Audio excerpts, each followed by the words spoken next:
उपमुख्यमंत्री एकनाथ शिंदे साहेबांचा लाभ होता दादा, मी तुमची बहीण सख्खी जरी नसली तरी तुमच्याकडून माझा आदर सख्ख्या भावापेक्षा कमी. तुम्ही माझ्यासाठी केलं तरी कमी मुस्लिम करून पैसा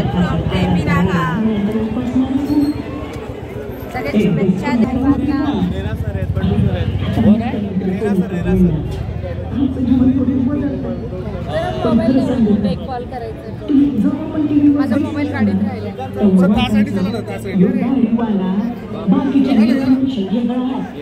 आणि त्या अख्ख्या देशानं पण जत्रा जयंत्या आणि 15 ऑगस्टला दिसणारे सरपंच ग्रामसेवक आणि तलाठी रोजच्या रोज गावात दिसू लागले.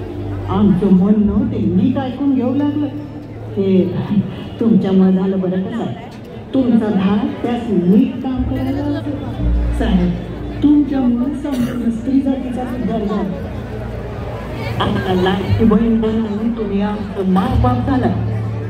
तुम्ही जेव्हापासून पैसे पाठवून राहिले ना तेव्हापासून माझ्यासारख्या लाखो स्त्रियांचा घरात मान सन्मान वाढला.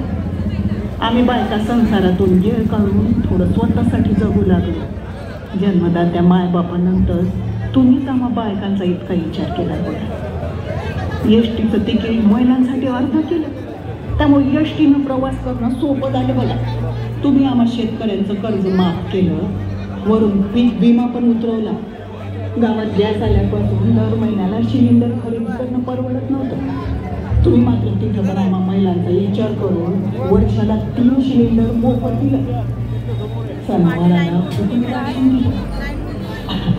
आता मला काय तर राजकारणाचं एवढं कळत नाही, पण काय तुम्ही आज मुख्यमंत्री नसला ना तरी महाराष्ट्राच्या करोडो महिलांच्या मनातले मुख्यमंत्री तुम्हाला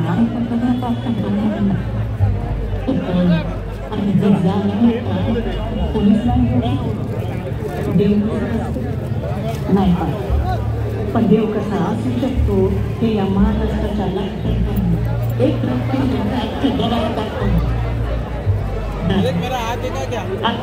वाढदिवसाला एवढं सांग जवळ शरीरात तवर समस्त स्त्रीवर्ग तुमचा. तुम्ही फक्त निर्णयांचा तुमची लाडकी बहीण. महाराष्ट्राच्या लाडक्या भावाला वाढदिवसाच्या हार्दिक शुभेच्छा. हॅलो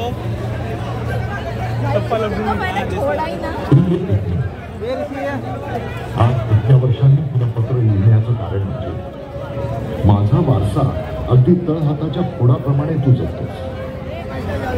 ज्यांनी माझं नाव वापरलं, माझ्यासोबत राहून जे मला ओळखू शकले नाही, ते आज तुझ्यासोबत हिंदुत्व पुढे घेऊन जायचं सोडून लाचारी करत बसले ते पाहून खंत. आज तुझं आणि तुझ्या कामाचं कौतुक करायला मी तुझ्यासोबत नाही याचं दुःखही आहे. माझ्या पश्चात सगळं काही झालं.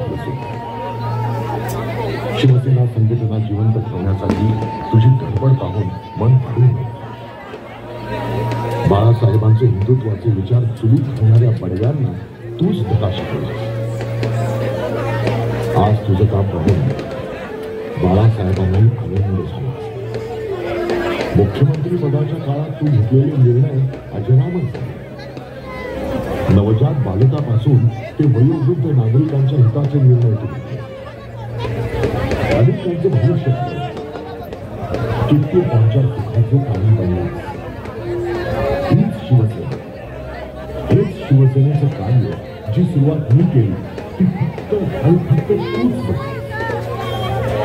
तू मुख्यमंत्री असताना या महाराष्ट्रासाठी अनेक मोठमोठे निर्णय घेतले, अनेक अडकलेले प्रकल्प मार्गी लावले.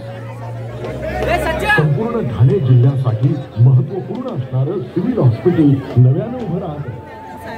ठाणे जिल्ह्यातील गोरगरीब जनता अतिदुर्गम वाडा, मोखाडा, तलासरी आणि डहाणू परिसरातील रुग्ण उपचारांसाठी सिव्हिल रुग्णालयात येतात. आता हे civil hospital multi speciality hospital म्हणून उभं राहतं. आता माझ्या या ग्रामीण भागातील आदिवासी भागातील जनतेला एका अत्याधुनिक रुग्णालयात उपचार घेता येणार आहे. माझं हे स्वप्न देखील तू पूर्ण केलंस. एवढी नात्याची राखी पौर्णिमा आठवते तुला? त्या लाखो बहिणींच्या चेहऱ्यावरचा हसू पाहण्यासाठी मी तासन तास शांत बसून राख्या बांधून घ्यायचो. पण या बहिणींच्या चेहऱ्यावर हे हसू कायम राहावं यासाठी तू लाडकी बहीण योजना सुरू केलीस. लाखो बहिणींच्या संसाराला हातभार लावलीस. मी सुरू केलेला प्रत्येक सण उत्सव खंड न पाडता तू अविरत सुरू ठेवलास.